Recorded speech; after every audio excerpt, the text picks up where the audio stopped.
Sometimes the person who saves your life is the one who needed saving just as much. On a frozen Wyoming backroad at sundown, a woman pulled her truck alongside a lone mountain man and whispered words that changed everything. "I'm gonna die tonight." Jack Cordell had been alone in these mountains for 15 years, running from a past he couldn't forget. But when he saw the fear in her eyes and heard the tremble in her voice, he made a promise. "Not while I'm here to protect you." He didn't know that the men hunting her were tied to the very demons he'd been hiding from. And he didn't know why she chose to stop him on that empty road. What he would discover in the hours ahead would force them both to face the truth they'd been running from. Before we jump back in, tell us where you're tuning in from. And if this story touches you, make sure you're subscribed, because tomorrow I've saved something extra special for you. The wind carried the scent of coming snow across the high ridges of the Wind River Range. Jack Cordell moved through the timber with the quiet efficiency of a man who had walked these trails so many times they were etched into his bones. His boots crunched softly on frozen ground, his breath forming small clouds in the late afternoon air. He carried a string of rabbit snares over one shoulder and a worn canvas pack on his back. 53 years old, weathered by altitude and solitude, he looked like part of the landscape itself. 15 years he'd been up here. 15 years since he'd walked away from everything and everyone he'd ever known. The cabin he'd built sat in a hollow between two ridges, invisible from any road or trail unless you knew exactly where to look. That was the point. He'd chosen this place for its remoteness, for the certainty that the world would leave him alone if he left it alone first. His routine was simple, predictable, comforting in its monotony.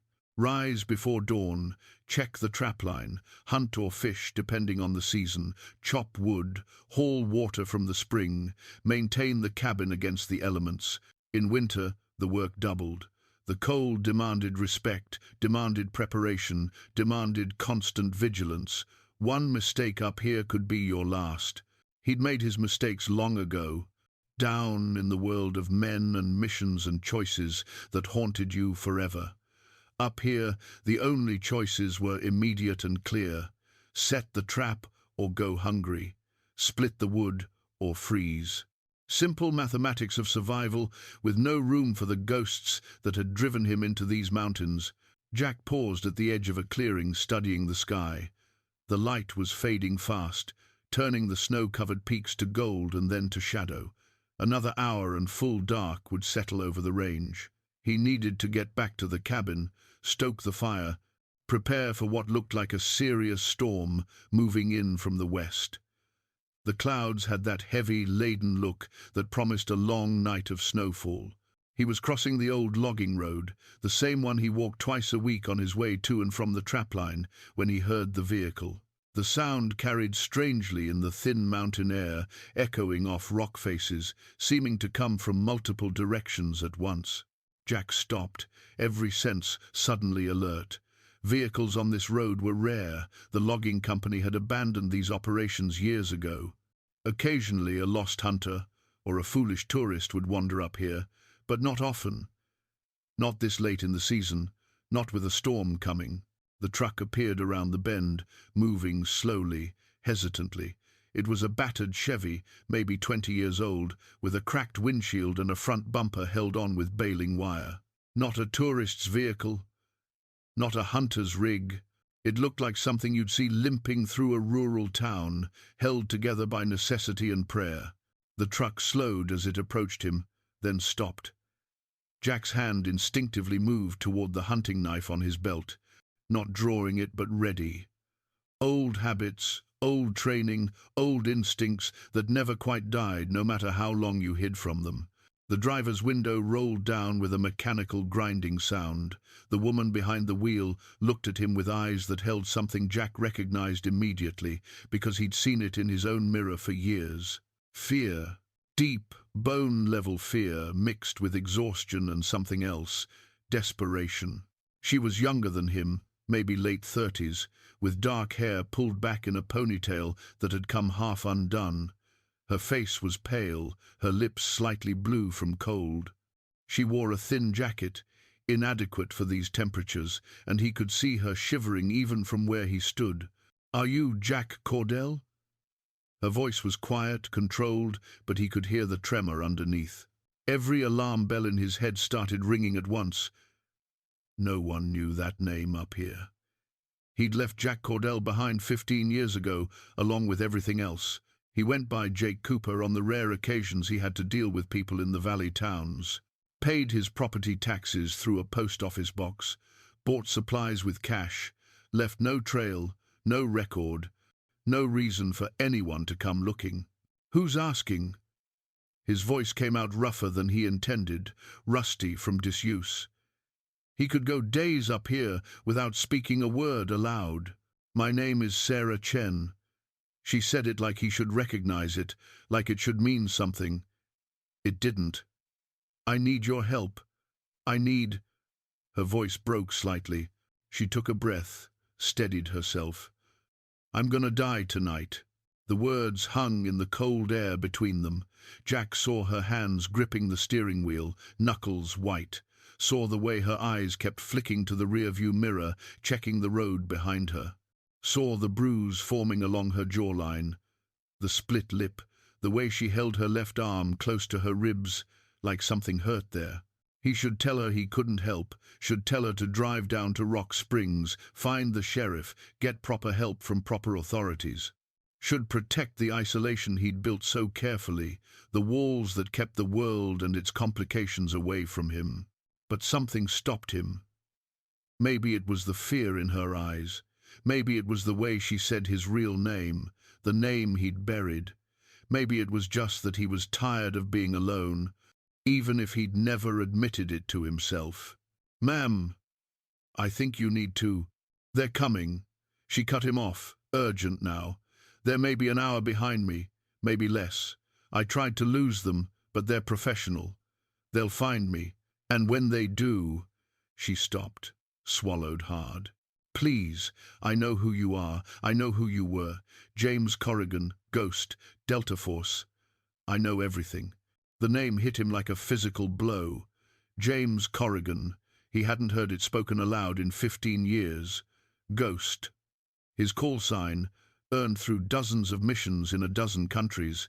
Operations that officially never happened, work that required a particular kind of man willing to do a particular kind of necessary evil. "I don't know what you're talking about." The denial was automatic, protective, worthless. "Yes, you do." Sarah's eyes locked on his, and he saw something there beyond fear. Recognition, understanding, shared knowledge of what it meant to run from something you couldn't escape. "And right now, you're the only person in the world who can help me. The only person they won't expect. The only person who might be able to—" She stopped again, and this time when she spoke, her voice was barely a whisper. "Not while I'm here to protect you." She'd thrown his own words back at him, words he must have said at some point in some other life. Or maybe they were just the right words, the only words that could breach the walls he'd built. Jack looked at the darkening sky, then back at the woman. Calculated distances, times, options. An hour head start, maybe less. Professional pursuers. That meant training, resources, determination. That meant they'd keep coming no matter what. And if they knew to look for Jack Cordell in these mountains, they knew more than they should. Which meant someone had talked, someone had broken security, someone had violated protocols that should have kept his location buried forever. "Drive up the road another quarter-mile," he said finally. "You'll see a boulder shaped like a bear's head on the right side. Turn onto the track just past it. It's rough, but your truck will make it. Follow it for half a mile until you see a lightning-struck pine. Park there and wait. I'll be 5 minutes behind you." Sarah nodded, relief flooding her face for just a moment before the fear reasserted itself. She rolled up the window and the truck pulled away, grinding through the gears, leaving him standing alone on the empty road as the first snowflakes began to fall. Jack stood there for a long moment, watching the truck disappear around the next bend. He was thinking about the life he'd built in these mountains, the peace he'd found, or at least the absence of war. The quiet that had slowly, gradually begun to feel less like punishment and more like sanctuary. And he was thinking about the woman's eyes, and the way she'd known his real name, and the fear that reminded him of another time, another life, when fear was a tool you used, and a burden you carried, and a price you paid for the things you had to do. He started walking toward the boulder shaped like a bear's head, moving faster now, his mind already working through what he'd need from the cabin: weapons, medical supplies, food, and water. Defensive positions, sight lines, fallback routes. The tactical part of his brain, dormant for so long, flickering back to life like a muscle remembering motion. Ghost Corrigan might have been buried for 15 years, but apparently the grave wasn't deep enough. The cabin was exactly as he'd left it that morning, small, solid, built to withstand the worst the mountains could throw at it. One room with a sleeping loft, a stone fireplace that could heat the whole space, shelves lined with supplies and equipment. No electricity, no running water, no connection to the world below. Perfect isolation. Sarah's truck sat next to the lightning-struck pine, engine ticking as it cooled. She'd followed his directions exactly. When Jack arrived, she was standing beside the vehicle, arms wrapped around herself against the cold, watching the tree line with the alertness of someone who expected trouble from any direction. "Inside," Jack said, moving past her to unlock the cabin door. "We don't have much time." She followed him in, and he saw her take in the space with a practiced eye, not the curiosity of a tourist, but the assessment of someone with training. She noted the windows, the door, the sight lines, the defensibility. Military spouse, he thought. Or something more. Jack stirred the coals in the fireplace, added kindling, got a flame going. "Sit," he said, gesturing to the chair nearest the growing fire. "You're hypothermic." Sarah sank into the chair, and now that she was inside, in relative safety, he could see the full extent of her condition. She wasn't just cold, she was injured, exhausted, running on nothing but fear and determination. Her left hand shook as she held it toward the fire. He brought her a wool blanket, draped it over her shoulders, filled a kettle with water from the barrel by the door, hung it over the fire. "Hot water first, then we talk," he said. "We don't have time. We make time." His voice was firm, the command tone he'd used with younger operators who didn't know when to slow down and think. "You're no good to anyone if you collapse. 5 minutes won't make a difference." She nodded, pulling the blanket tighter. Jack used those 5 minutes to gather what he'd need. From a false panel in the floorboards, he pulled a pistol, a knife, ammunition. From the loft, a medical kit. From the shelf, dried food, water bottles. His mind was cataloguing, prioritizing, preparing. When the water was hot, he made her tea, real tea, not the pine needle substitute he usually drank. She wrapped her hands around the cup, drinking slowly, and he could see some color returning to her face. "Tell me," he said, sitting across from her. "Start from the beginning." Sarah set the cup down, met his eyes. "My husband was Marcus Chen. He served with you. Delta Force, same unit. He died 11 years ago on a mission in Syria." The name hit him like a second punch. Marcus Chen. Young, brilliant, deadly competent, one of the best operators Jack had ever worked with. And yes, he died in Syria. He died because of a call Jack had made. A decision that saved most of the team but cost Marcus his life. "I remember him," Jack said quietly. "I know you do." Sarah's voice was steady now, warming from the inside out. "He talked about you. A lot. Said you were the best commander he'd ever served under. Said you made the hard calls that no one else would make. Said you saved his life more times than he could count. But not the last time. No, not the last time." Sarah looked down at her hands. "The official story was that your team walked into an ambush. Bad intelligence. Wrong place, wrong time. Marcus and 2 others died. You and the rest made it out. That's what happened. The words felt hollow, even as he said them. No. Sarah looked up, and her eyes were hard now. That's what someone wanted everyone to believe. But Marcus knew different. In the weeks before that mission, he'd started noticing things, inconsistencies in the intelligence, communications that didn't quite add up. He thought someone on the inside was compromised. Jack felt something cold settle in his gut. He never said anything to me. He didn't have proof, just suspicions, but he was keeping records, taking notes. Sarah reached into her jacket, pulled out a cell phone. Not a smartphone, one of the old flip phones. A burner. He left this for me, told me if anything happened to him, I should keep it safe. Keep it hidden. He said if he was right, people would come looking for it eventually. She opened the phone, navigated to the messages. One message, sent 3 hours before Marcus died. Jack read it, felt the bottom drop out of his world. They know. Coming tonight. If I don't make it, find Ghost. He'll understand. He'll know what to do. The evidence is everything. Don't trust the chain, M. He sent that from Syria? Jack's voice was rough. Yes, it was the last thing he ever sent me.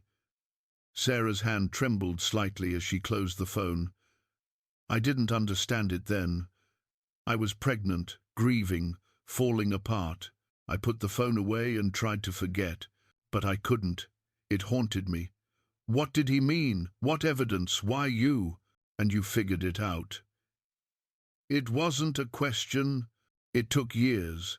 I left the service. I was an intelligence analyst, met Marcus through work, started digging on my own time, following threads. Marcus had been investigating someone, another operator, someone he trusted, someone who... She stopped, took a breath. Someone who was selling intelligence to the enemy, who set up that ambush, who got Marcus and the others killed. Jack stood, moved to the window, looked out at the gathering darkness. Snow was falling steadily now, heavy flakes that would cover tracks, reduce visibility, make pursuit more difficult. But professional hunters wouldn't stop for weather. They'd adapt, adjust, keep coming. Who? He asked. Vincent Cade. The name was another blow, maybe the worst one yet. Vincent Cade, his second in command. The man who'd been by his side on 100 missions. The man he'd trusted with his life, with his team's lives. The man who, after Syria, had looked him in the eye and said, "You made the right call, Ghost. Marcus's death isn't on you." Except it was. Just not the way Jack had thought. Cade's been running an arms trafficking operation for years, Sarah continued. Using his military contacts, his knowledge of supply chains, his understanding of how the system works. He's moved weapons to insurgents, cartels, anyone with money. Marcus found proof, records, communications, financial transactions. He was going to turn Cade in, so Cade set up the ambush, killed Marcus before he could talk.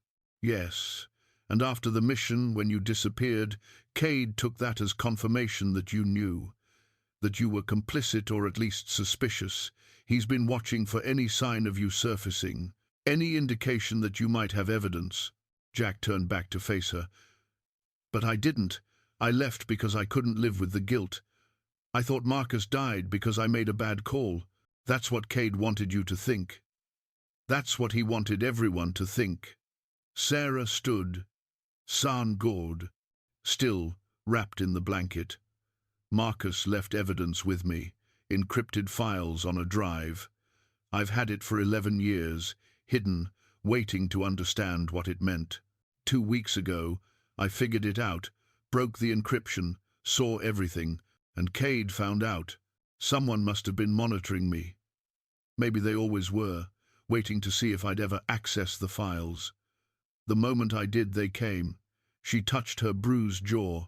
I barely got away. They killed my neighbor, thinking it was me.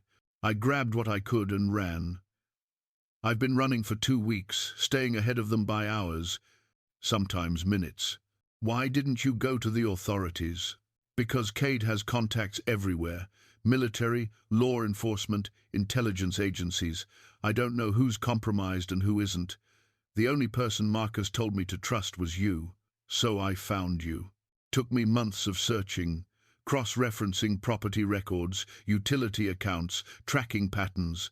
But I found you. Jack moved to the door, peered out through a gap in the shutters.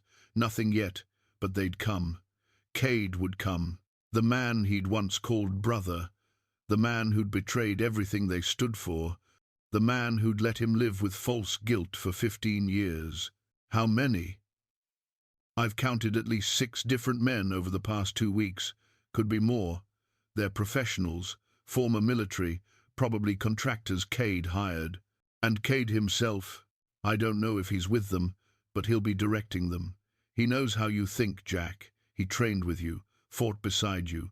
He knows your patterns, your tactics. Jack turned back to her. Where's the evidence now? Sarah pulled a small USB drive from a pocket inside her jacket. Everything's on here. Marcus's original files, my decryption keys, additional investigation I've done over the years. Enough to bring Cade down and expose everyone working with him. Then we need to get it somewhere safe. Somewhere that if we don't make it... I've set up a dead man switch, Sarah interrupted. If I don't check in every 12 hours, the files automatically upload to multiple news organizations and law enforcement agencies. I last checked in 3 hours ago. Which means 110 C. 9 hours until the world knows. Jack nodded slowly. So Cade has a deadline. He needs to get to you, get that drive, before morning. Yes, and he needs to eliminate me, because I'm a witness now. I know the truth.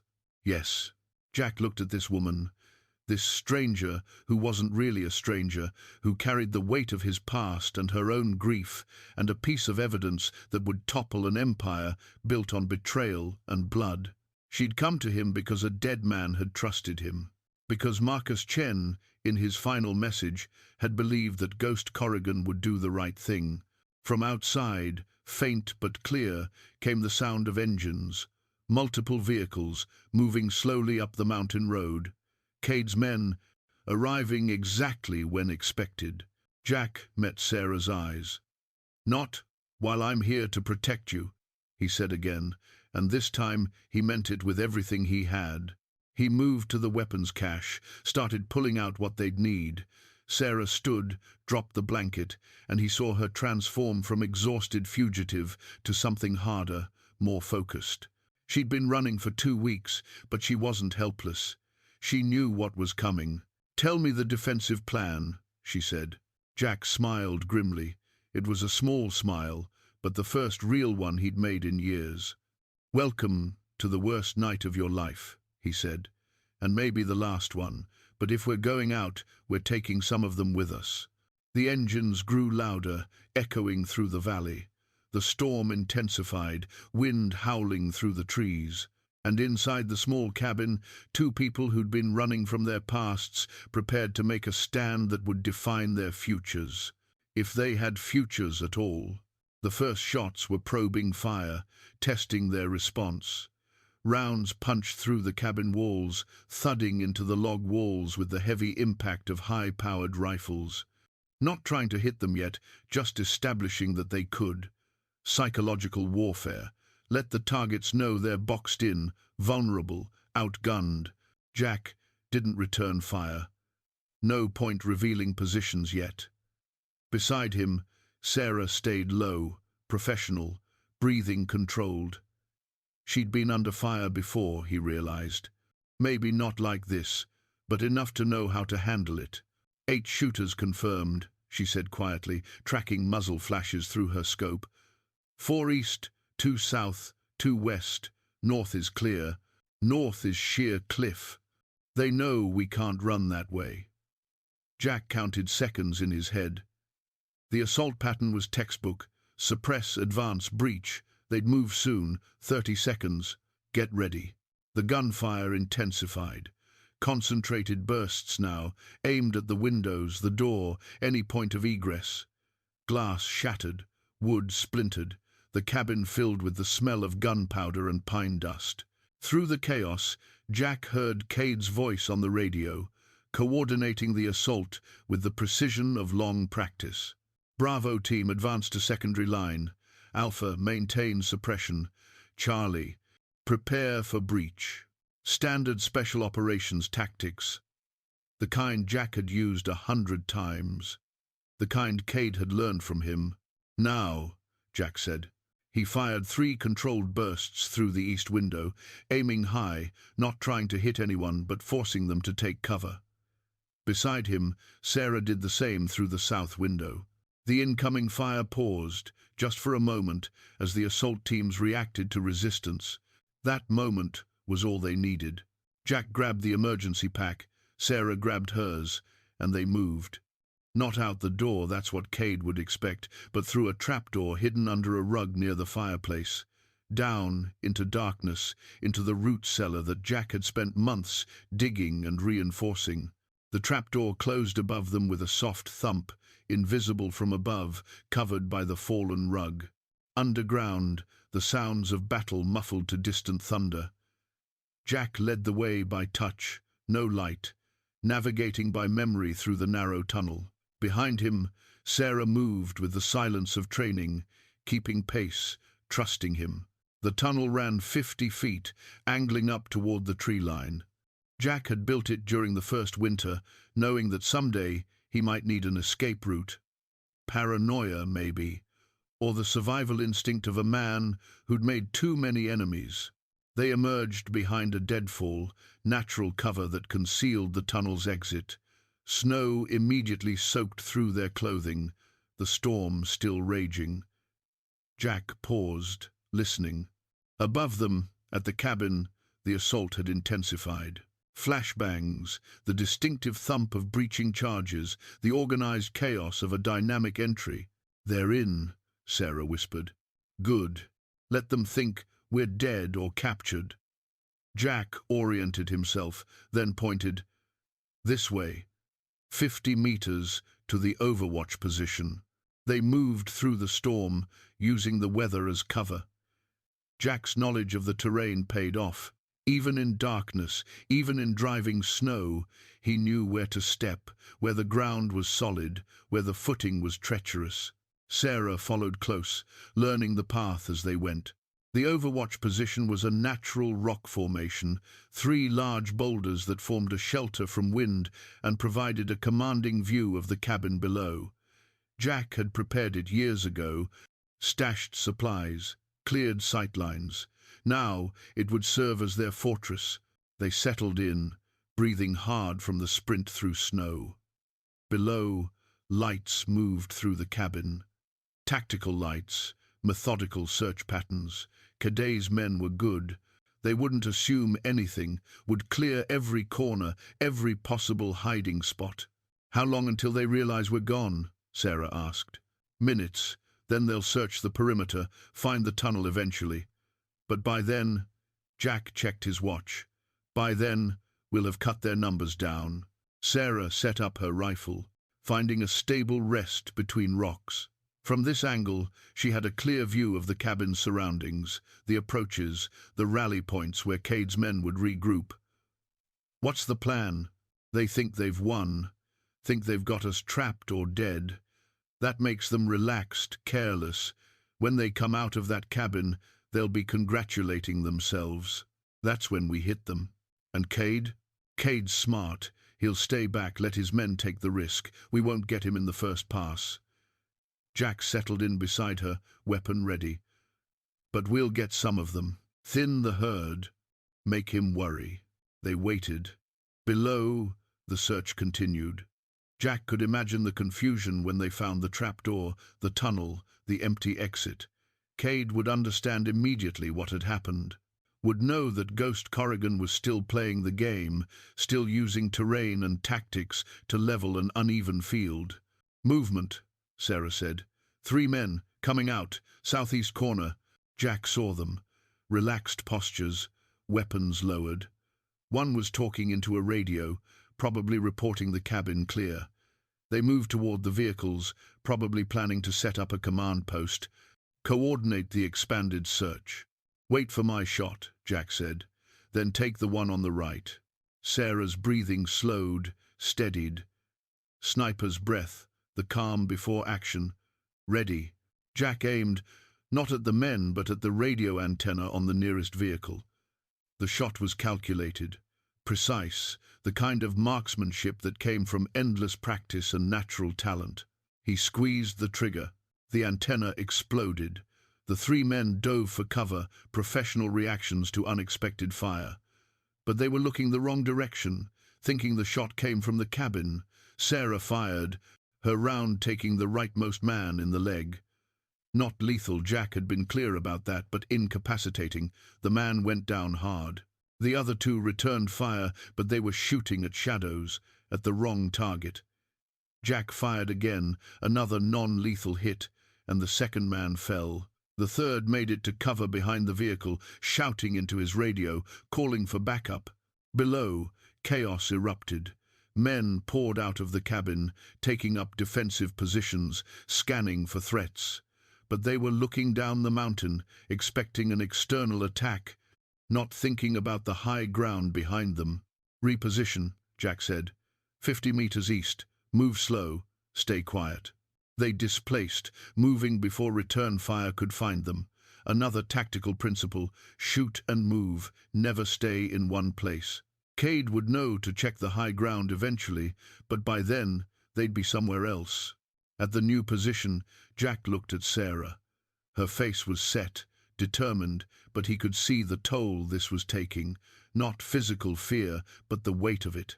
The understanding that this was kill or be killed, that mercy might be their downfall. "You okay?" he asked. "I have to be." Sarah checked her ammunition, reloaded. "How many more before Cade comes personally?" "As many as it takes. He's patient. He'll sacrifice pawns to protect his king." "Then we keep taking pawns."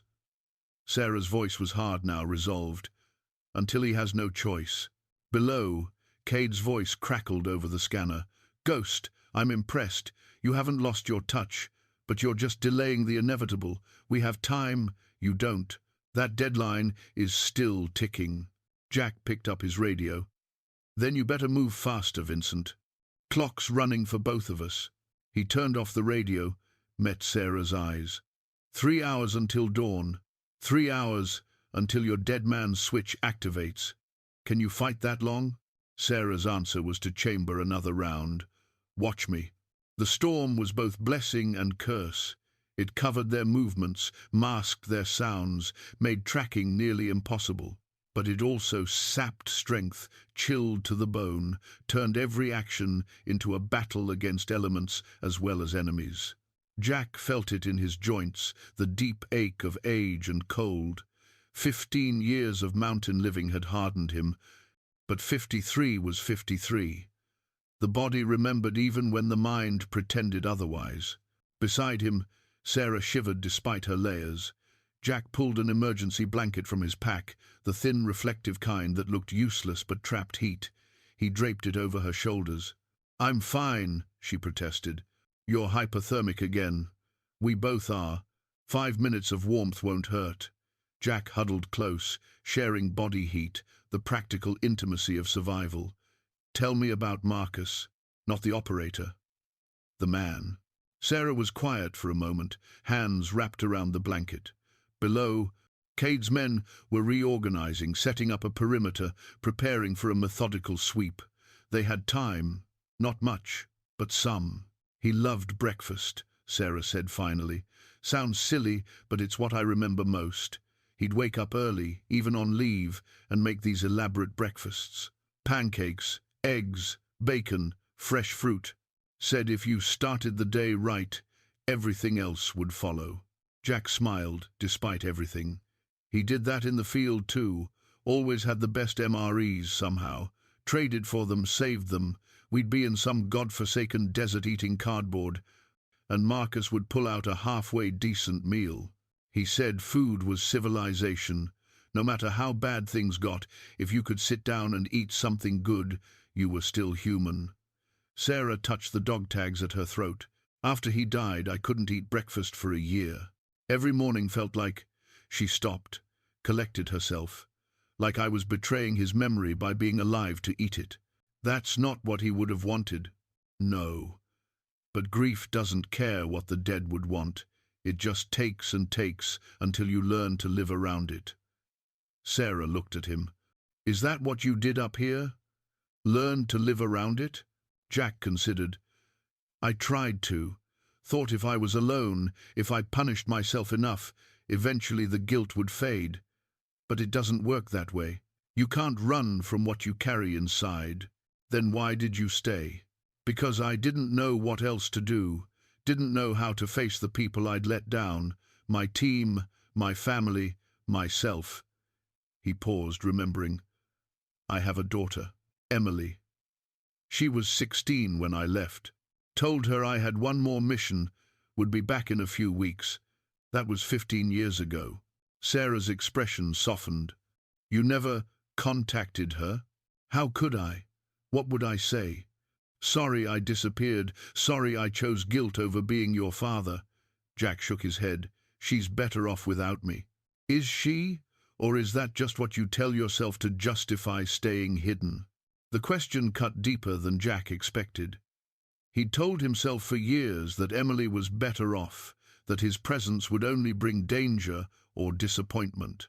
But hearing it from Sarah, hearing the echo of something Marcus might have said, made him question the narrative he'd built. Marcus talked about you, Sarah said. The last time he was home, before Syria, he said you were the best commander but also the most haunted. Said you carried every decision like a stone, never put them down. He worried about you. He should have worried about himself. He did. That's why he left me the evidence, the message. He knew something was wrong, knew there was a chance he wouldn't come home. Because that's what soldiers do. Below, a flare shot up, chemical green against the white snow. Signal for regroup, probably. Cade's men were tightening their formation, preparing for the next phase. Jack counted 8, still moving, 2 wounded, 1 seriously. That left 6 operational plus Cade himself. Better odds than before, but still not good. Sarah, Jack said, if this goes wrong, if we don't make it, I need you to know that Marcus, he struggled for words, he was the best of us. And you coming here, trusting me with this, that means something. That means his faith wasn't misplaced. We're going to make it, Sarah said firmly. Both of us. Because Marcus's evidence needs to reach the right people, and because she met his eyes. Because you have a daughter who deserves to know her father didn't abandon her, who deserves to know that you were a good man who made hard choices. I don't know if she'd forgive me. Then you give her the chance to try. That's all any of us can ask for. Movement below interrupted them. 4 men moving out in a standard search pattern, sweeping toward their previous position. Professional, careful, but predictable. Jack recognized the pattern one he'd taught to young operators years ago. Cade was using the same playbook, the same tactics, which meant Jack could anticipate, could stay 1 move ahead. They're coming for us, Sarah observed. Let them come. We'll be gone before they arrive. Jack folded up the emergency blanket, stuffed it in his pack. The brief warmth had helped, but the cold was already seeping back. Next position is west, higher elevation, harder climb but better sight lines. How many more positions did you prepare? 6 total, we've used 3. Jack checked his ammunition, running low, but enough for what they needed. Question is whether Cade figures out the pattern before we run out of ground. And if he does, then we improvise, make it up as we go, hope we're smarter and luckier than he is. Jack started moving, staying low, using the terrain. Story of my life, really. Sarah followed, and as they climbed through snow and darkness toward the next defensive position, Jack found himself thinking about Emily, wondering what she looked like now, whether she was married, had children of her own, whether she thought about him or had long since written him off as dead or worse. If they survived this night, he promised himself, He'd find out. He'd stop running, stop hiding, stop letting guilt make his decisions. If they survived, the fourth position gave them a commanding view of the entire valley. From here, Jack could see the cabin, the vehicles, the searching teams, all laid out like pieces on a chessboard. The storm had eased slightly, visibility improving, which cut both ways. They could see better, but so could the enemy. Sarah was setting up her rifle when she suddenly froze. "Jack," something in her voice made him turn immediately. She was staring at her pack, at something that had fallen out when she'd pulled out ammunition. A letter, old, the paper yellowed with age. "What is it?" Sarah picked up the letter with shaking hands. "I'd forgotten. Marcus left this with the evidence drive. I found it when I broke the encryption. But everything happened so fast. Jack, you need to read this." He took the letter, unfolded it carefully. The handwriting was Marcus's. He recognized it from operation reports and orders. But this was personal, intimate, written in the hours before that final mission. "Sarah, my love," it began. "If you're reading this, I'm gone. I'm sorry for that. Sorry for leaving you alone. But there are things you need to know, things I couldn't tell you while I was alive, because knowing them would put you in danger." Jack's hands tightened on the paper as he read. "The mission Ghost and I are about to run is compromised. I'm certain of it now. Vincent Cade has been feeding intelligence to the enemy for months, maybe longer. I've documented everything, encrypted it, left it where you'll find it. But that's not the whole truth. The reason I know about Cade is because I was recruited to help expose him, not by our command, not by official channels, by Ghost himself. 3 months ago, Ghost came to me privately, told me he'd started noticing inconsistencies in our intelligence, operations that went wrong in ways that shouldn't have. He suspected a mole but couldn't prove it, couldn't trust the chain of command because he didn't know how high the corruption went. He asked me to help him investigate. I said yes. We worked in secret, gathering evidence, building a case. We tracked the leaks to Cade, confirmed he was selling information and weapons to enemies. We planned to turn everything over to the Inspector General after this next mission. But I think Cade found out. I think tonight's operation is his way of silencing us both. Ghost doesn't know I'm writing this, doesn't know I'm leaving you evidence that could expose him to danger. But if something happens to me, I need you to understand, Ghost isn't responsible for my death. He's trying to stop it. He's trying to do the right thing, even though it could destroy his career, his life. If I die tonight, it's because Cade betrayed us, not because Ghost made a bad call. Ghost is a good man, the best commander I've ever served under. If you ever need help, if the people I've exposed come after you, find him, trust him. He'll protect you, because that's who he is. I love you, Sarah. I'm sorry for all of this, but some fights are worth fighting, even if you don't survive them. Always, Marcus. Jack's vision blurred. He read the letter again, then a third time, each word hitting him like a physical blow. All these years, all the guilt, the self-recrimination, the certainty that his failure had killed Marcus. And Marcus had known, had been working with him, had walked into that ambush understanding the risks because they'd been trying to do the right thing together. He knew, Jack said, his voice hoarse, he knew the mission was compromised. He went anyway because you were both trying to stop Cade, Sarah finished, because Marcus believed in what you were doing. But I didn't know he was helping me. Cade must have. Jack's mind raced, pieces falling into place. The ambush. Cade fed us bad intelligence, but he didn't know Marcus and I were working together. He thought if he eliminated Marcus, he'd eliminate the threat. When I survived and disappeared, he assumed I'd run because I was complicit or because I knew I'd failed. But you disappeared because you thought it was your fault. Yes, and Cade let me think that, let me carry the guilt, because as long as I was broken hiding, I wasn't a threat. Jack looked at the letter again. But Marcus left you the evidence, because he knew someday the truth would come out. Sarah's hands trembled as she took the letter back. All these years, I thought you'd gotten him killed through bad judgment. That's why I was so angry when I started researching you, why finding you was so hard. I wanted to blame someone, and you were the easiest target. When did you realize the truth? When I broke Marcus's encryption and saw the files, saw the evidence he and you had gathered together, saw the notes about your investigation. Sarah wiped at her eyes. I realized I'd been wrong about you, that Marcus's trust was earned, not misplaced. That's when I knew I had to find you, not just for protection, but to give you this letter, to let you know that Marcus never blamed you. Jack felt something inside him crack open, 15 years of guilt draining away like poison from a wound.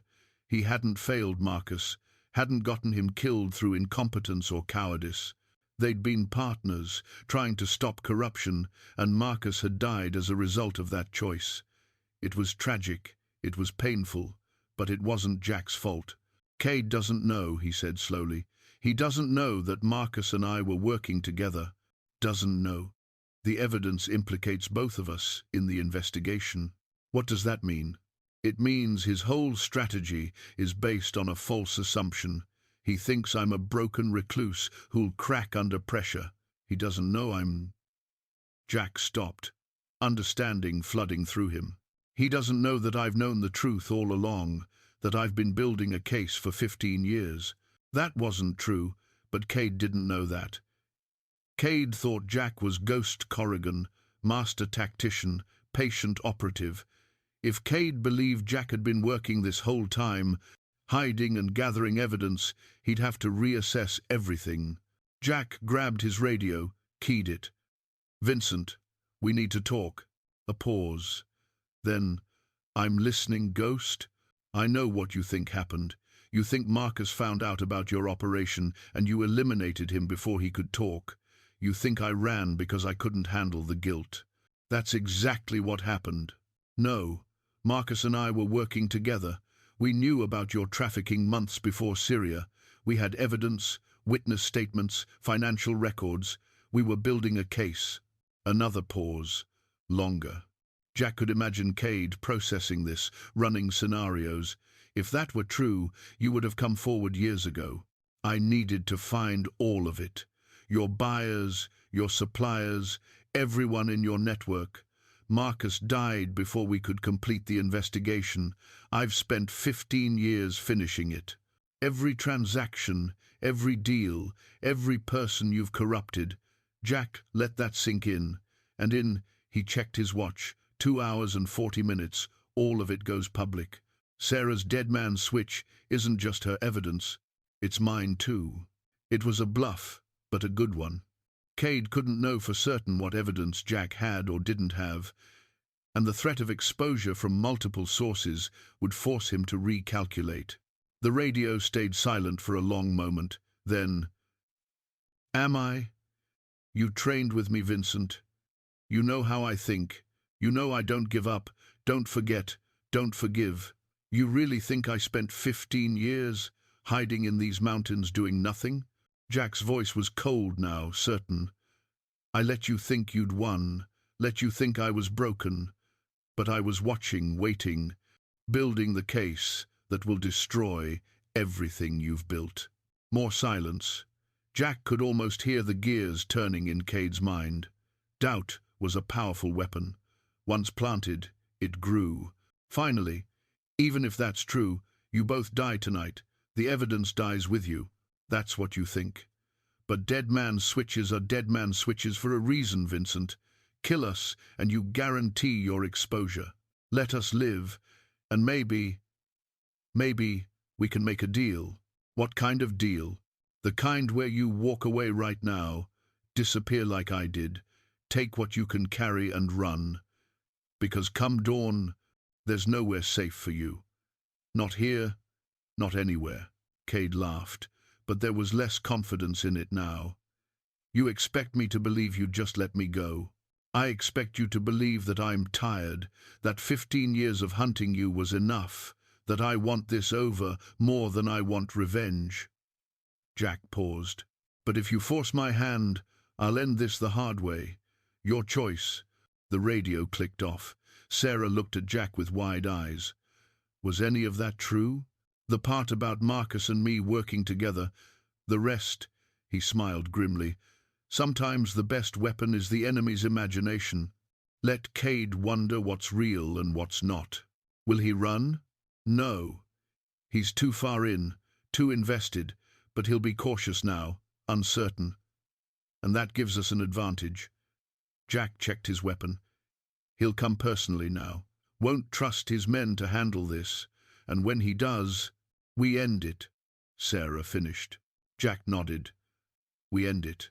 The change in Cordell's approach was immediate and obvious. The searching teams pulled back, consolidated. No more scattered patrols or predictable patterns. They formed a tight defensive perimeter around the vehicles, weapons outward, watching the darkness with the wariness of men who suddenly realized they might be the ones being hunted. Jack watched through borrowed binoculars, reading the body language, the tactical adjustments. He bought it, at least partially. He's not sure what we have, so he's going defensive. How long will that last? Not long. He's on a deadline, same as us. Eventually, he'll have to make a move. Jack lowered the binoculars. But it gives us time to prepare.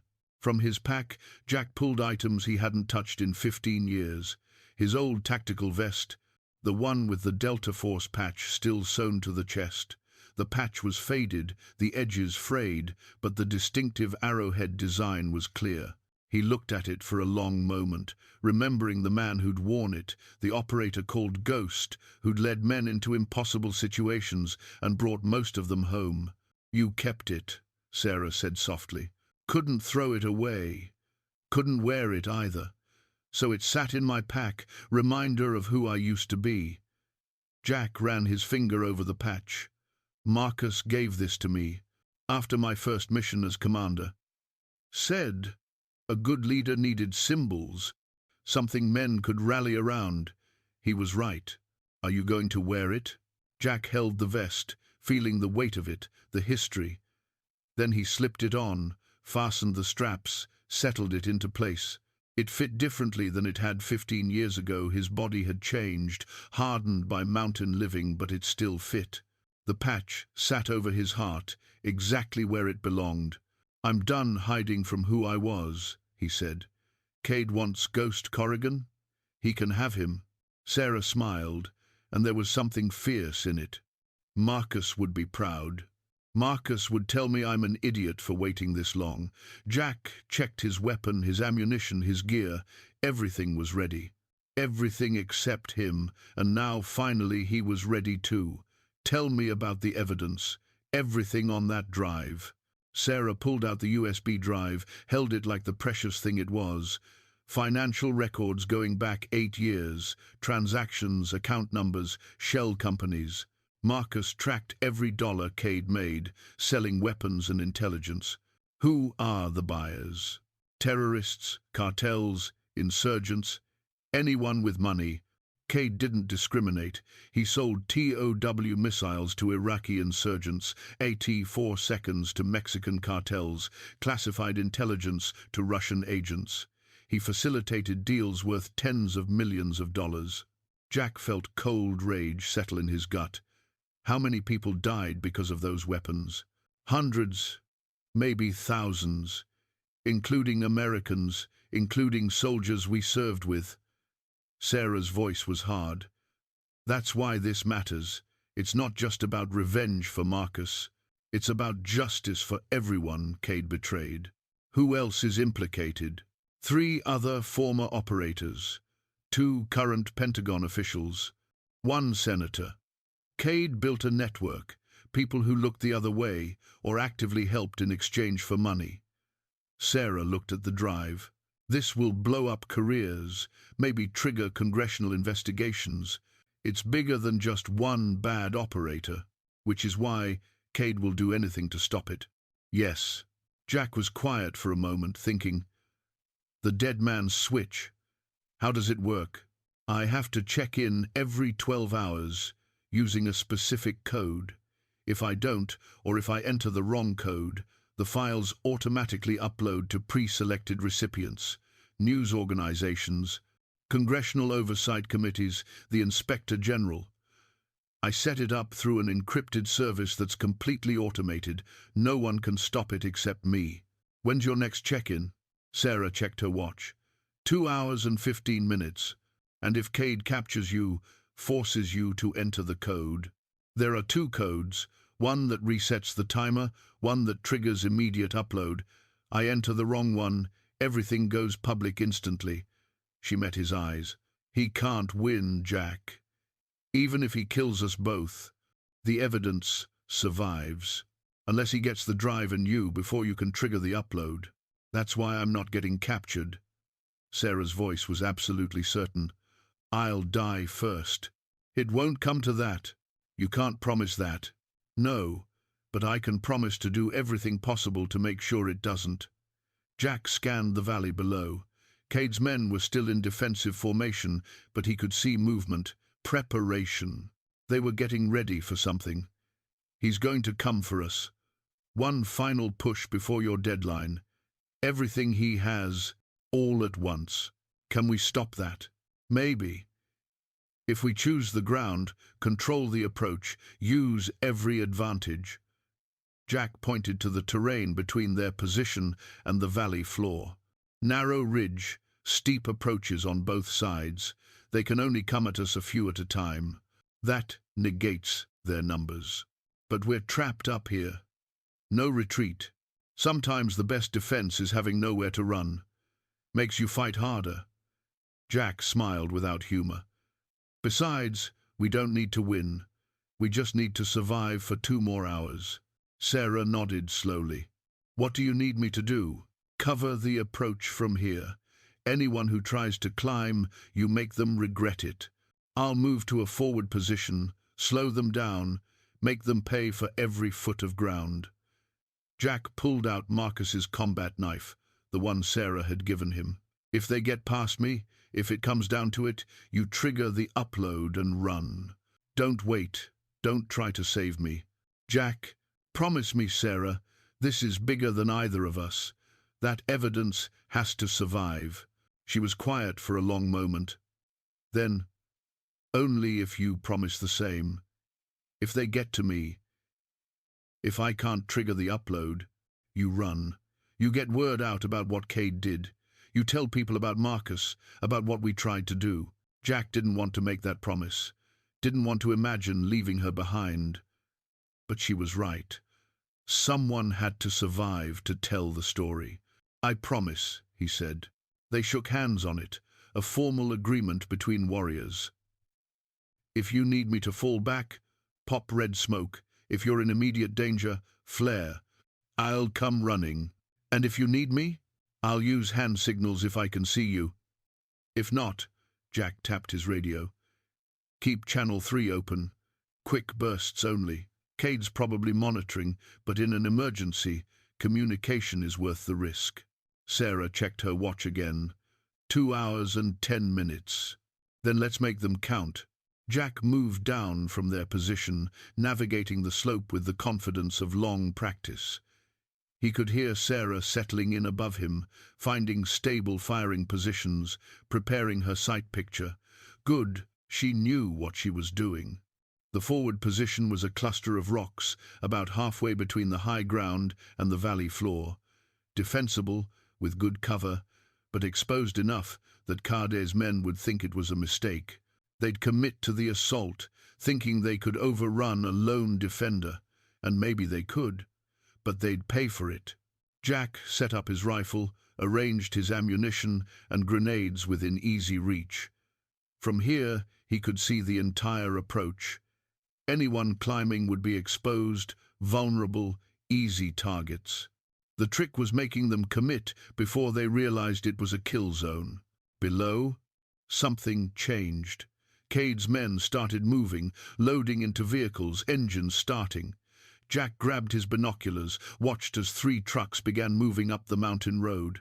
Not subtle, not tactical, A direct assault, overwhelming force, exactly what he'd have done in Cade's position when time was running out. He keyed his radio, brief burst. Sarah, 3 vehicles inbound, estimate 15 men. They're coming hard. Her voice crackled back. I see them. Stay safe. Jack smiled at that. Stay safe. As if that were possible now. As if they weren't about to face the worst odds either of them had ever encountered. But the sentiment was nice. He settled into his position, feeling the weight of Marcus's compass over his heart, the patch on his chest. Ghost Corrigan was back. Not the young operator who'd made his reputation in a dozen countries. Not the broken man who'd hidden in these mountains for 15 years. Something else. Something that combined both, the skills and the wisdom, the training and the hard-won understanding that came from loss. The trucks stopped at the base of the ridge. Men deployed, professional and coordinated. Jack counted 12 visible, probably more in reserve. They formed up, checked weapons, prepared for the climb. And then, through the binoculars, he saw Cade. Vincent Cade stepped out of the lead vehicle, tall and confident, wearing tactical gear that had seen use. He looked up the mountain, and even at this distance, Jack could see the determination in his posture.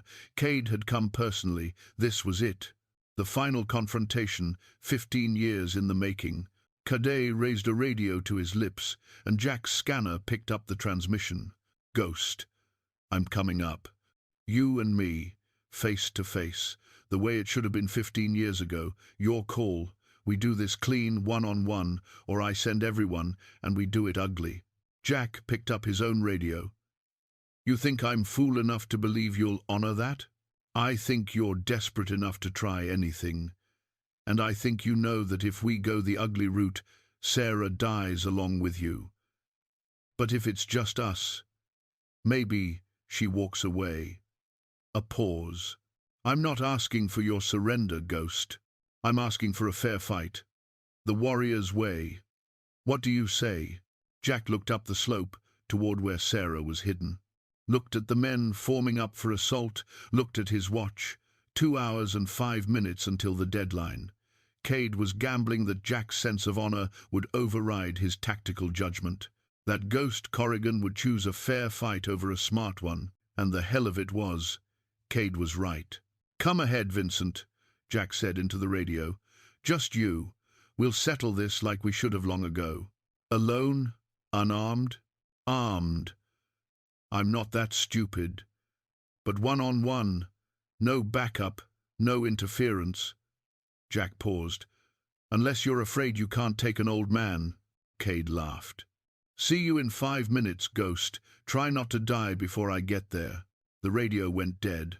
Jack watched as Cade said something to his men, then started climbing alone, true to his word. Or so it appeared. Sarah's voice crackled on the radio.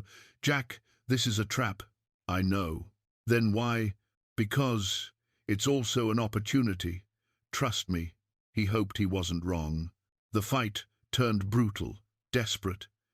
Jack felt his body screaming, every old injury flaring, every year of age, a weight dragging at him. But he pushed through it, channeling decades of training, of muscle memory, of sheer, stubborn refusal to quit. Cade was better, younger, stronger, faster. But Jack was meaner. He fought dirty, used every trick learned in a lifetime of combat. Threw snow in Cade's eyes, kicked at knee joints, targeted old injuries he remembered from their time together. Nothing was off limits.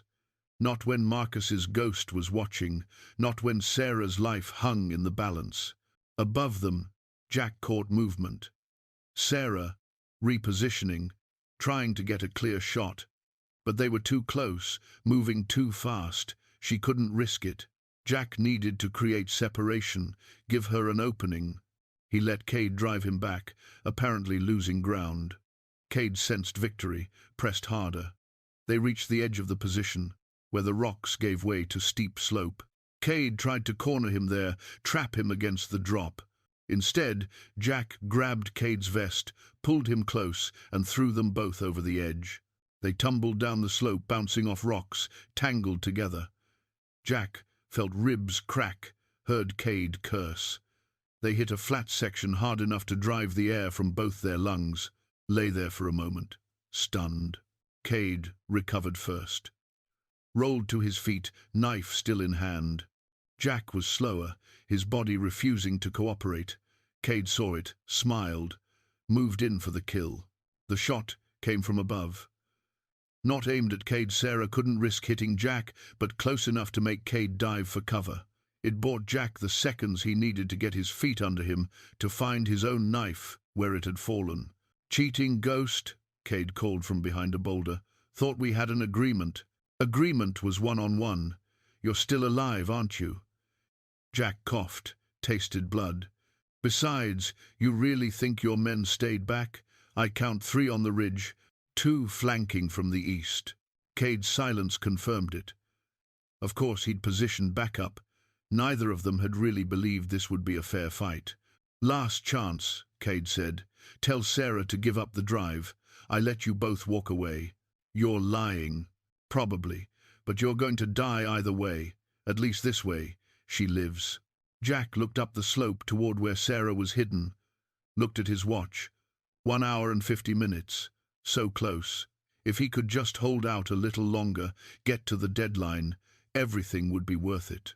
He thought about Emily, about the daughter he hadn't seen in 15 years, about the chance to make things right that he'd finally earned, about how Sarah had given him back his identity, his purpose, his understanding of who he really was. "I'm not dying today," Jack said. "Neither is she." He charged, ignoring his body's protests, ignoring the logical voice that said this was suicide, caught Cade by surprise with the sudden aggression. They went down together, rolling, stabbing, desperately trying to find the killing blow. Jack felt Cade's blade slice across his side, deep and painful. Felt his own blade score Cade's shoulder, blood mixed with snow, red on white, beautiful and terrible. Then Sarah's voice sharp on the radio. "Jack, they're moving, all of them, coming for us." Cade laughed beneath him. "Told you, one way or another this ends." Jack looked down at the man he'd once called brother. Saw no remorse there, no regret. Just determination and greed, and the hollow victory of someone who'd traded honor for profit. He could kill Cordell now, drive Marcus's knife home, end this personal fight. But Cordell's men would still come.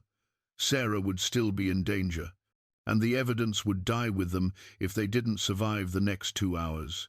Jack made his choice. He pulled back, drove his fist into Cade's temple, stunning him. Then he was up and running, scrambling back up the slope towards Sarah's position. Behind him, Cade groaned, tried to rise. A shot rang out. Not from Sarah, from one of Cade's men on the ridge. The round hit rock inches from Jack's head, spraying fragments. He dove, rolled, kept moving. More shots. A barrage now. They'd given up pretense. This was all-out assault. He reached Sarah's position, breathing hard, bleeding, barely conscious. She grabbed him, pulled him into cover. "You're hit." "I'll live." How long? 1 hour, 45 minutes. She was already firing, controlled bursts at targets Jack couldn't see. "They're coming from 3 sides. We can't hold here." Then we fall back. Final position, the one I've been saving. Jack forced himself to his feet. "Can you move? Can you?" They shared a bloody smile. Then they were moving again, Sarah providing covering fire, Jack leading the way to the last defensive position he'd prepared, the one that was either their salvation or their grave. Behind them, Cade's voice echoed across the valley. "You can't run forever, Ghost. I'm coming, and this time one of us doesn't walk away." The final position was a cave, partially collapsed, invisible unless you knew exactly where to look. Jack had found it his first year in the mountains, reinforced it over time, stocked it with supplies for emergencies. It had one entrance, solid rock walls, and a narrow chimney that provided ventilation and, if necessary, a last, desperate escape route. They collapsed inside, both bleeding, both exhausted, Sarah immediately began treating Jack's wounds while he did the same for her. The work was mechanical, practiced, something to focus on while they caught their breath and assessed their situation. "How bad?" she asked, pressing gauze to his side. "I've had worse." He hadn't really, but saying so felt important. "You? Bruised, cut, nothing critical." She checked her watch. 1 hour, 30 minutes. Outside, they could hear Cade's men searching, methodical, professional, closing in. Eventually they'd find the cave. Eventually there'd be a final confrontation. But for now, this moment, they were safe. Jack pulled out Marcus's compass, held it. The brass caught what little light filtered through the cave entrance, gleaming. "He knew," Jack said quietly. "Marcus knew we might both die trying to stop Cade. He went anyway. He believed some things were worth dying for." Sarah touched the dog tags at her throat. "Honor, justice, doing the right thing, even when it cost everything. I wasted 15 years feeling guilty for his death, should have spent them honoring his sacrifice. You're honoring it now." She met his eyes. "We both are." They heard voices outside, getting closer. Jack checked his weapon, his remaining ammunition. Not enough for a sustained fight, but enough. Sarah did the same, her face set with determination. "If we don't make it," Jack said, "if the deadline passes, it won't. We'll make it. We have to." Sarah's voice was fierce. "Because Marcus's evidence needs to reach the world, because your daughter needs to know you're alive, because we've come too far to quit now." Jack smiled despite everything. That stubborn certainty that things would work out if you just fought hard enough. He was usually right. Usually. The voices grew louder, then faded. The search pattern was moving away from their position, at least temporarily. Jack allowed himself a moment of hope. Maybe they could wait it out. Maybe Cade would run out of time before he ran them down. Then his radio crackled. Cade's voice, tired but determined. "Ghost, I know you can hear me. I'm calling off the search. You win. I'm leaving. You and Sarah can have your victory." Jack and Sarah exchanged glances. It was a trap. Had to be. But what choice did they have? "I don't believe you," Jack said into the radio. "Smart man. You taught me never to give up, never to quit. I learned that lesson well." A pause. "But here's the thing, Ghost. I'm not giving up. I'm changing tactics. I can't find you in time. But I know where Emily lives. Your daughter. She has a house in Bozeman, works as a teacher, has a son named after his grandfather James. Beautiful family." Jack felt ice flood his veins. "You leave them alone. Give me the drive, Ghost. Give me Sarah, or I make a phone call and your family disappears. You know I have the resources. You know I'll do it." Sarah grabbed Jack's arm. "He's bluffing." "No, he's not." Jack had heard that tone before, in operations when Cade was absolutely serious. "He knows where they live, knows their details. He's been tracking them, probably for years, in case I ever surfaced. Then we can't give in. If we give him the drive, he kills us and your family anyway." She was right. Cade was cornered, desperate. There was no deal that ended with anyone but him alive, which meant they had to hold out, had to survive, had to reach the deadline no matter what. 1 hour, 20 minutes, Sarah said, checking her watch again. Outside, Jack heard engines starting, vehicles moving. For a moment he thought Cade really was leaving. Then he understood. Cade was splitting his forces, sending some to Bozeman, keeping enough here to finish the job, covering all contingencies like the professional he'd always been. Jack made a decision. He grabbed Sarah's radio, the one with the dead man's switch code. "Show me how to trigger it." "What?" "No, we wait. We can't wait. If Cade's really sending people after Emily, we need leverage now. We trigger the upload early, remove his incentive to hurt them." Sarah hesitated, then nodded. She showed him the code, the sequence. But if we do this, we lose our insurance. He has no reason to keep us alive. He doesn't have a reason now. This way, at least Marcus's evidence gets out. At least justice happens, even if we don't see it. They looked at each other, two people who'd met hours ago but who'd lived a lifetime in those hours, united by loss and purpose and the ghost of a man they'd both loved. Together? Sarah asked. Together. They entered the code. On Sarah's phone, a confirmation message appeared. Files uploading. 2 minutes to completion. Once done, the evidence would be irreversible, public, devastating. Jack keyed his radio. Vincent, check your email. Check the news. It's over. The evidence is out. Kill us. Kill my family. It doesn't matter. Everyone knows what you did. Silence. Long, terrible silence. Then, you fool, you just signed everyone's death warrant. No, I just took away your power. You're done, Vincent. Come for us if you want. We're not hiding anymore. More silence. Jack counted seconds, waiting for the assault, for the final confrontation. Instead, he heard engines again. This time, moving away, rapidly. Cade was running, trying to salvage what he could before the evidence destroyed him completely. Sarah's phone beeped. Upload complete. She showed Jack the confirmation. It's done. Marcus's evidence, your testimony, everything, it's out there. Jack sank back against the cave wall, suddenly exhausted beyond measure. 15 years of guilt, hours of combat, the weight of everything finally catching up. We made it. We made it. Sarah was crying, he realized. Tears of relief, of grief, of victory.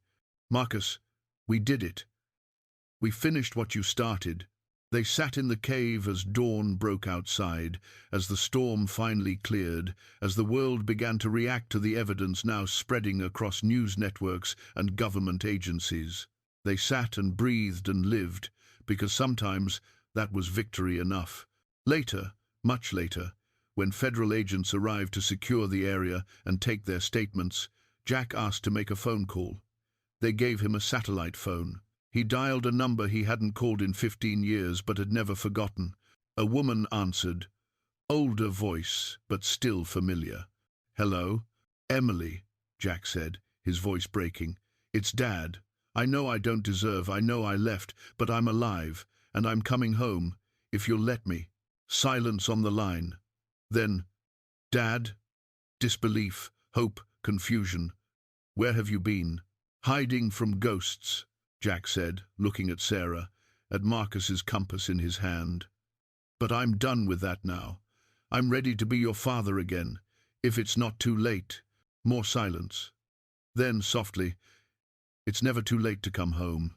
Jack closed his eyes, felt something inside him finally, truly heal. I'm on my way. When he opened his eyes, Sarah was holding out a new compass, the one he'd given her earlier. You'll need this, she said, to find your way. Jack took it, but handed her Marcus's old one.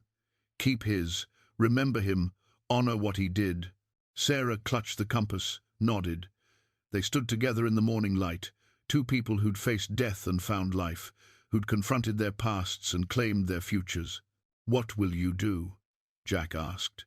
Testify. Make sure Cade and everyone involved faces justice.